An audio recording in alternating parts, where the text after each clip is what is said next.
Wildfrost is a cool new deck-building roguelike with a fantastic art style and a desperate need for difficulty settings.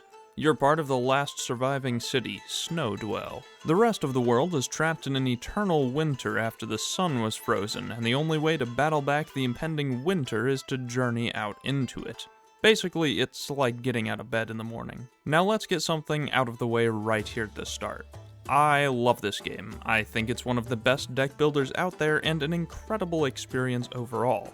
And no, I'm not sponsored, but I wish I was. So why are almost a quarter of the reviews for it negative on Steam? Well, the answer is simple. This game is fucking hard. Like, really incredibly unnecessarily hard. And a lot of people don't like that. I'd say that a normal run of Wildfrost is probably just as difficult as an Ascension 10 run of Slay the Spire.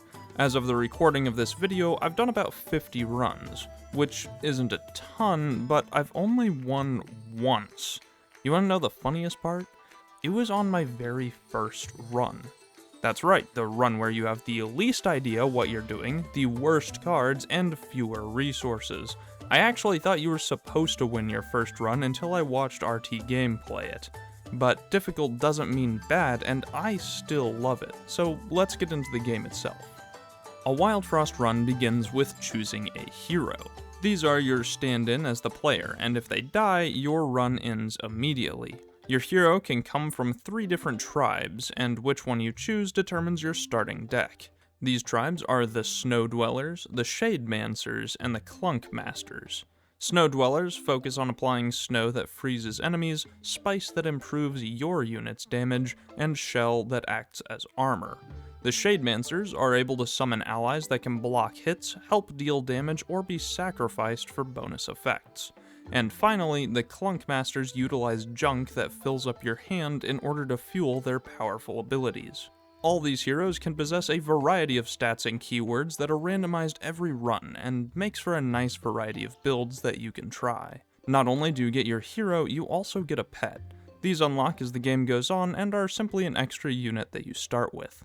Once your starter build is selected, you venture out into the world. Wildfrost uses the same modular map style that other deck builders like to use, but takes a much simpler approach. You're required to fight at specific points, and in between you can choose from 2 different paths. These encounters can be a huge variety of helpful boosts, like copying cards, removing them from your deck, or visiting shops that supply you with cards, charms, and the cutest character in the whole game. While Wildfrost doesn't have the usual system of upgrading cards, the charms that I've been mentioning fulfill that role. Charms are items that add modifiers to cards, like gaining gold on kills, gaining health, or even getting keywords. You can't equip every charm to any card, however. Not only is there a limit on the number of charms a card can have, they also sometimes have requirements. For example, a charm that adds a keyword but lowers a unit's attack by 2 can't be put on a card with less than 2 attack. Overall, charms are an incredibly unique upgrade system, and I haven't really seen anything like this in a deck builder before. Allowing players to choose how their cards are upgraded is super cool and leads to a lot of interesting interactions. But while charms will help you a ton, the game never gets easy.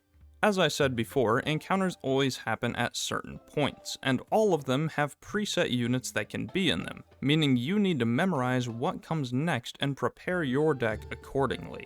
At the start of encounters, you can play any cards that have crowns on them. The hero always starts with a crown, and you can buy more for 80 blings in a shop. This allows you to set up your board before combat actually begins.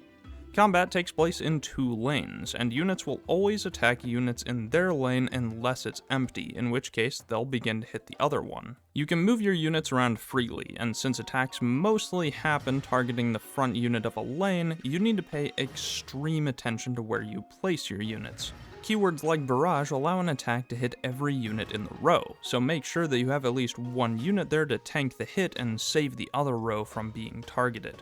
And once again, don't forget to protect your hero. Once you deploy your units, you draw a hand of cards and your turn begins.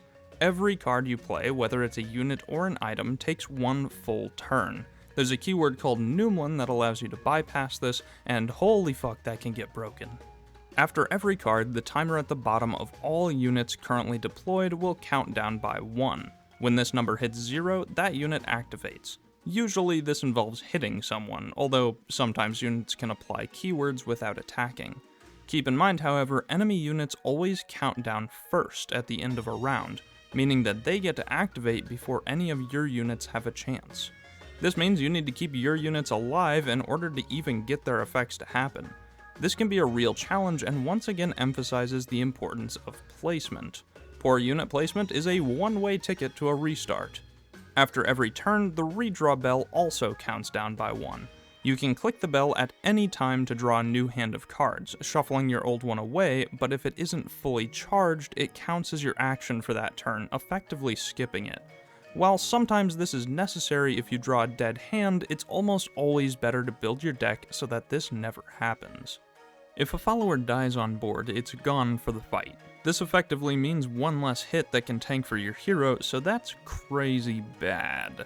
However, if a follower is getting low on health, you can pull it off the board and shuffle it back into the deck to heal it instead.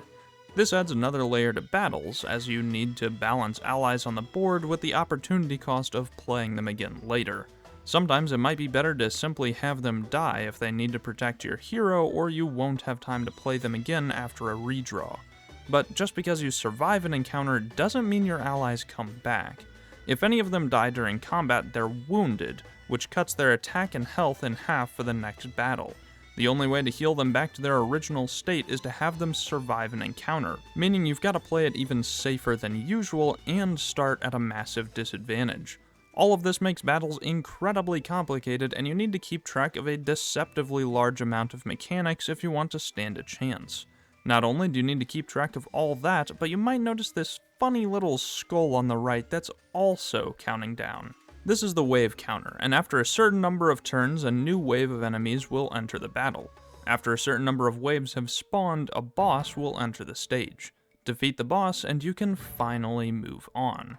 But if that's still not enough for you, there's yet another layer that you can use to your advantage. Every time you defeat an enemy, you get a certain amount of blings, this game's money. But if you do everything right, position units correctly, and strategize your way through the fight, you can build combos. If you defeat multiple enemies in the same turn, you get some bonus gold, which is extremely useful. But once again, this is a balancing act. If you're able to set up combos, they'll help you immensely, but taking too long or going to too much work to set them up can absolutely get you killed. But these are just regular bosses. These aren't true bosses. Every once in a while, you'll encounter a boss fight. These are massive cards that hit both lanes, and include multiple phases, adding another layer of difficulty on top of the regular battles. After defeating a big boss, you get to choose from 3 bells. One increases your companion limit by 1, allowing you to add another unit to your deck, increase the number of cards you draw by 1, or reduce the count of the redraw bell by 1 instead. You can only take 1, and you only get 2 of them total before the final boss, so you need to pick out which buffs you want carefully and decide what's best for the deck that you're building. But the final fight, oh my god, the final fight. As challenging as it is, the true difficulty and surprise doesn't come until after you beat it for the first time. As soon as you defeat the boss, it takes over your character, and that character as well as your allies become the final boss for the next time you reach it, where the process repeats. You may think that this would make the boss easier, but if you actually beat it, that means you have a pretty good deck. And now, you'll be fighting that deck, which can be incredibly rough if you made it a little too good. Now, there is also a true ending to this game, but I sure as hell haven't reached it, because in order to get to it, you need to win a run with all 3 modifier bells. These are the scaling difficulty options you unlock as you defeat the boss, and of course, they make the game insanely hard. But while the gameplay is incredible, it's time to talk about the art and music. I'll be the first to say it, Wildfrost is the best looking deck builder out there, with the only exception being Inscription.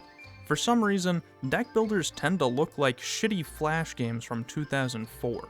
As much as I love Slay Spire and Monster Train, I gotta admit that I don't love Spire's art, and I flat out hate Monster Trains.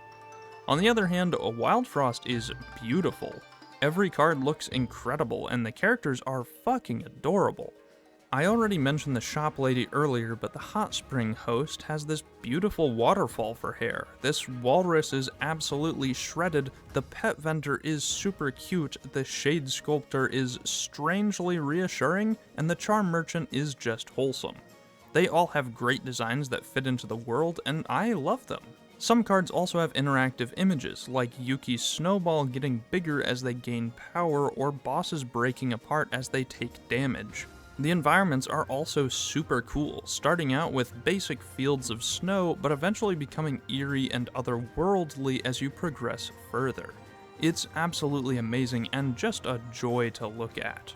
This game is more than just a treat for the eyes, however. The Wildfrost soundtrack is absolutely glorious. It's all composed by Paul Zimmerman, and you can find it on his YouTube channel. All of it is high energy and perfectly suited to a fun, lighthearted adventure. Just listening to some of these tracks makes me want to run outside and have a snowball fight. You know, in the middle of summer in rural America. The best way I can describe it is if Vikings wore all pink. Does that make any sense? The motifs and melodies are composed of wood flutes, drums, strings, and low horns, with lots of percussion like clapping or hitting wood blocks with a heaping of marimba thrown in. It sounds less like an orchestra and more like a village of people getting together with whatever instruments they have, and god damn, that's such a cool idea. The further you adventure, the more serious the songs become, but they never sound dark or menacing. They remain lighthearted throughout, keeping up that feeling of a fun adventure that puts a bounce in your step. I seriously doubt that Zimmerman will ever see this, but if he somehow does, hey, fantastic work, man. This shit is absolutely incredible. It goes above and beyond, and I never get sick of listening to this game. But not everything is frost, shine, and pengus. As much as I've praised this game, I do have some serious problems with it. While the difficulty isn't an issue for me, I understand why some people see it as one. Personally, I wouldn't lower the difficulty, but perhaps change some mechanics just slightly. First things first, I want to talk about aimless. Aimless is the worst keyword in the game. I fucking hate it. Aimless means that when a unit attacks, it hits a random unit in that row rather than just the front one. And that's a problem.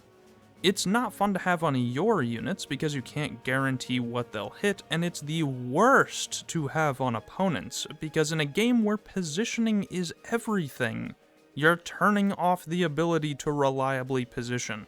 And that sucks. There's a single encounter in this game that I've probably lost half my runs to, and it's the one on screen right now. The fight begins with multiple units in each lane, one of which applies aimless to all your units, and the other that gives teeth to all the opponents, which is a keyword that deals damage to attackers if they hit a unit with teeth. This is fucking horrible. Because of aimless, you can't always focus down the unit that applies aimless, and if you get unlucky and hit the wrong units, you deal a ton of damage to your own units. It is miserable. Honestly, aimless is okay, except for this one enemy, and I would absolutely love it if it only applies aimless to units in the same row as it. This encounter is pretty much a targeting spells check, but sometimes you just don't draw what you need. Very mild changes would make this encounter so much better. Another issue is just a minor problem I have with certain keywords, particularly slapback.